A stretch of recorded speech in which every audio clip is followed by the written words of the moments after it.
Okay, are you ready to learn the G chord? I find it easiest to start with my middle finger, so I put that second finger on the second fret of the A string. Now I'm going to rotate my hand just a little bit, put my first finger on the second fret of the C string. So that's 2 strings up from the other one. Now we're going to take that third finger and put it on the third fret of this E string. Okay?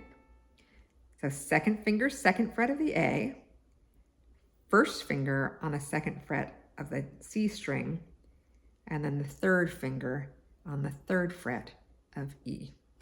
Let's see it, sound it out to see how they all sound.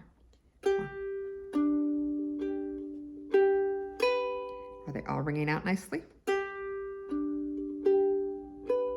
Remember, if they're not, if we've got this, you need to be pressing down better on each one.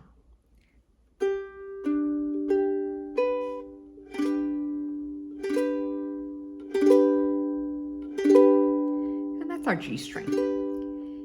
There's an alternate way to play this, and it will someday make it easier for you to change chords. And I think of it as my pinky G. We can try it. You can see which one you feel like you like better. So for this one, we're gonna take instead the third finger and put it on the second fret of the A string. I'm gonna take my second finger, put it on the second fret of C. And now that pinky is gonna bring in that third fret on that E string. Sounds exactly the same.